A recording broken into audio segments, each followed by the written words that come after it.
Congratulations to Police Captain Charlie Dalumangan Tan.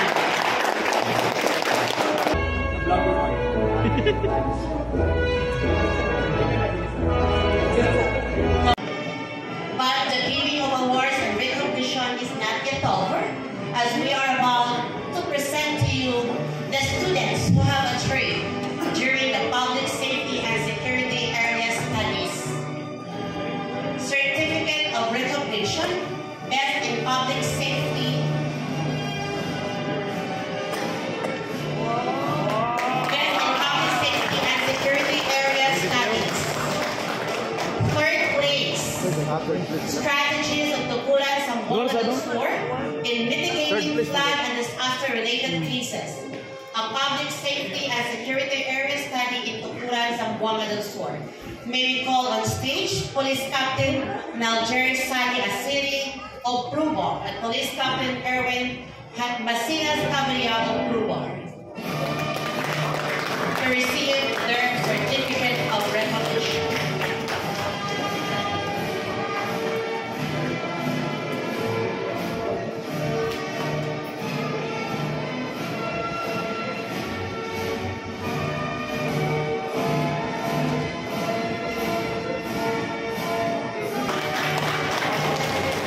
Congratulations, officer, for making this far. Second highest grade in Public Safety and Security Area Study. Title: Addressing the Illegal Drug Problem in Tubod, Lanao del Norte, a case of Public Safety and Security Study. Researchers: Police Captain Charlie Tano of Pruben.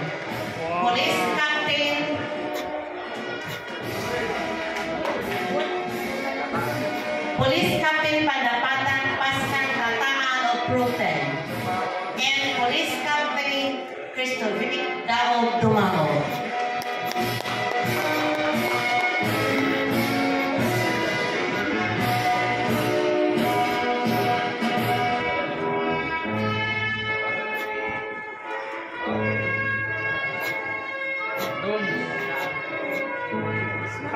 Snappy dog, snappy.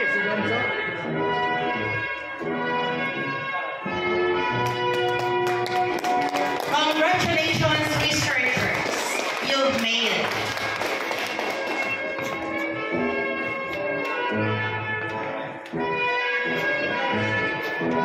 And the highest grade in Public Safety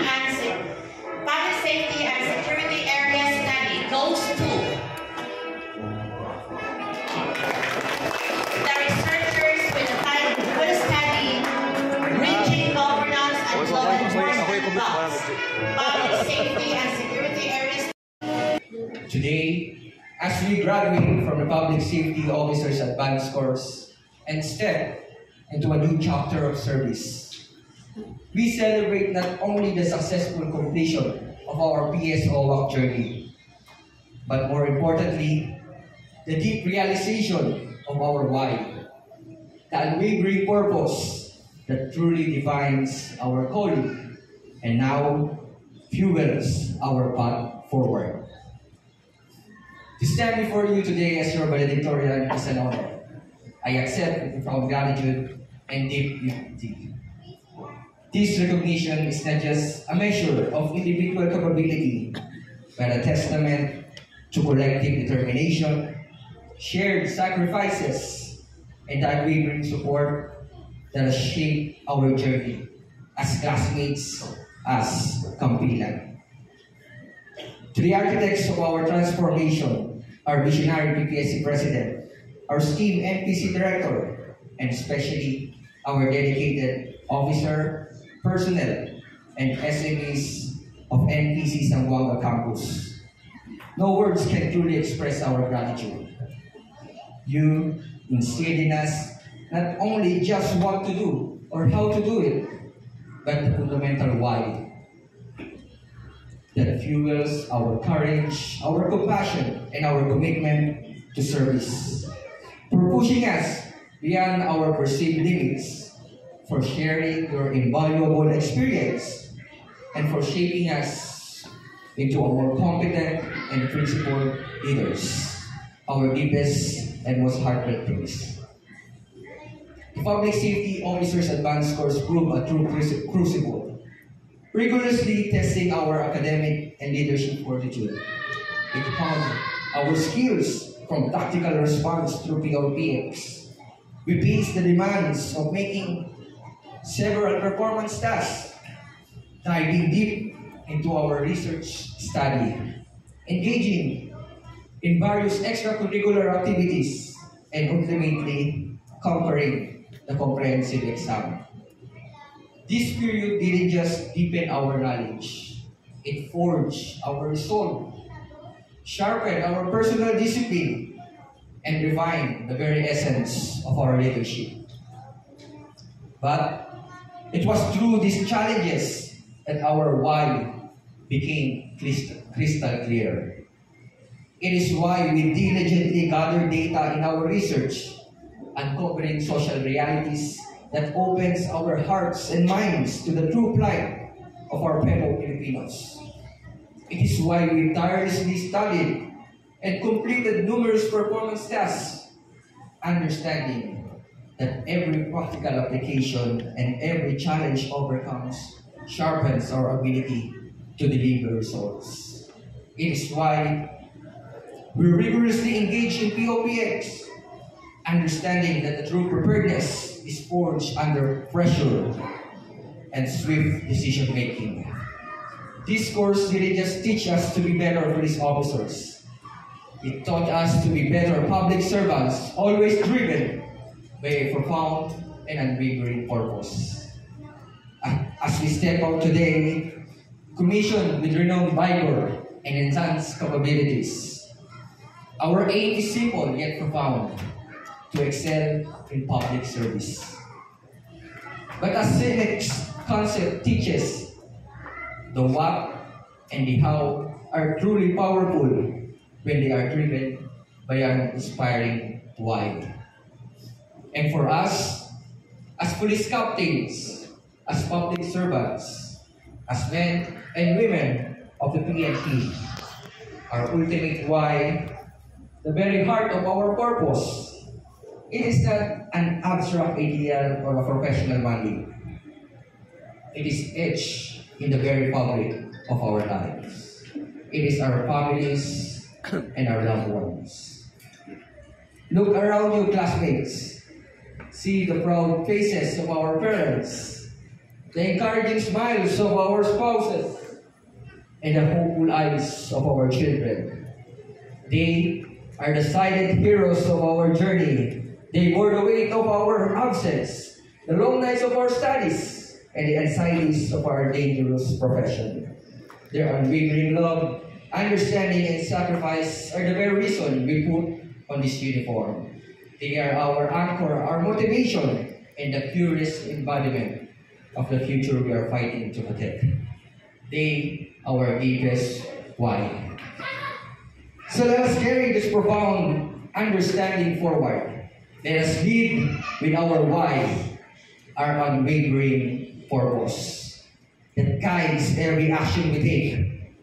To my beloved classmates, may we always remember the purpose that unites us, the family that sustains us, and the nation that trusts us. Muli, maraming salamat po at sa Diyos ng lahat ng kapurihan. Thank you, Police Captain Jervis Ramos, for your insightful message. It captures a class spirit of perseverance, truly a voice not just for the class, but for the journey that brought everyone here. Again, let us give another warm round of applause to our class valedictorian. Sir,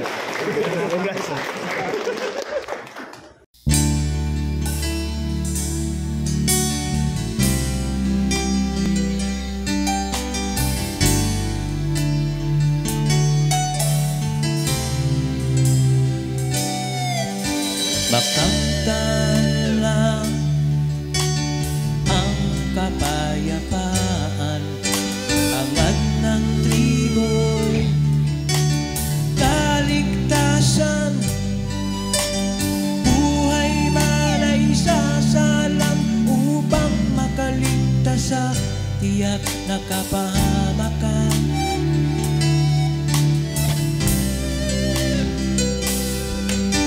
Wala kang hangang, kundi ang mapalaya, lupaing nababakuran. Saan sa tampilan mo ay hugutin ng ninuno mo'y saksi sa pagkakahama nila.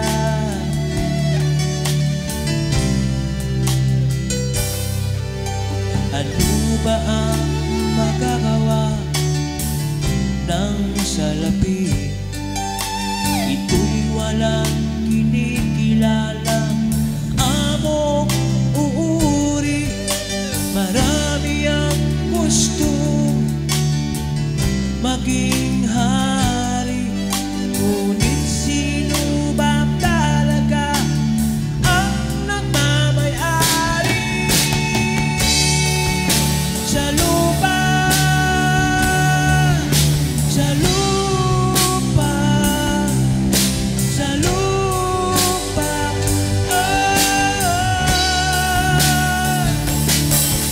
sa lupa, sa lupa, sa lupa.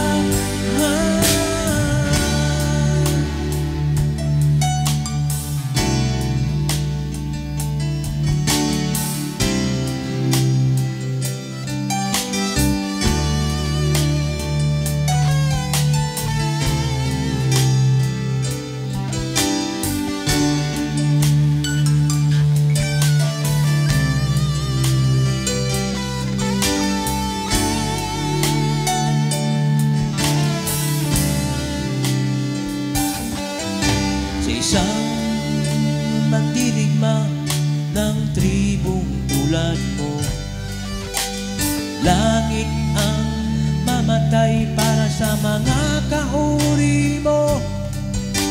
Kaya ihugutin na ang kampilan mo, iwagayway ang batas ng kabundukan at ng iyong buong tribo.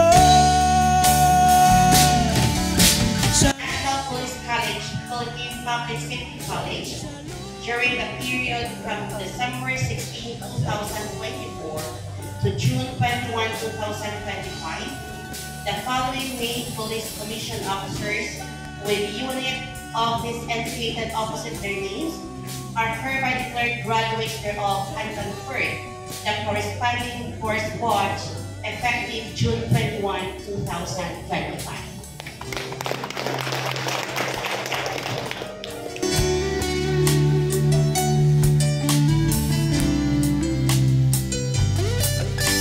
Ano ba ang magagawa ng salapi?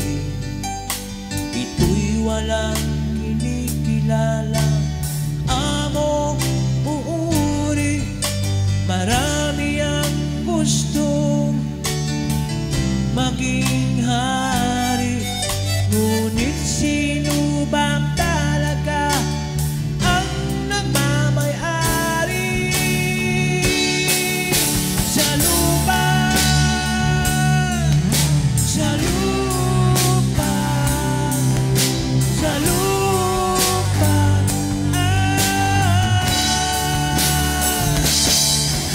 sa lupa, sa lupa,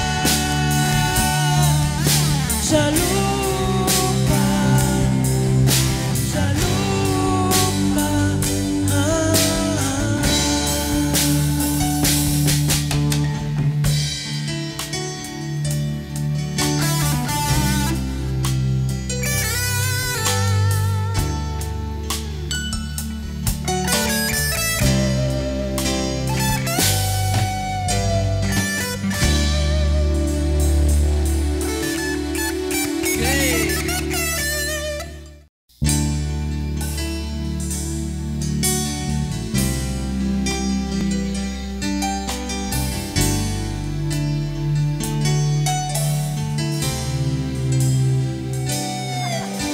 Makamtan lang ang kapayapaan, angat ng tribo'y kaligtasan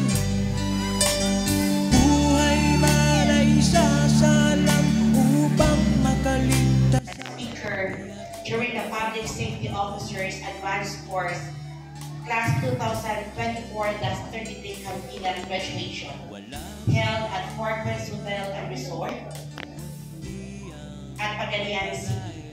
Advanced Course Class 2024-33 Campilan. Mabuhay tayong lahat and muchísimas gracias. Pinuno mo'y saksi sa pagkakahama nila.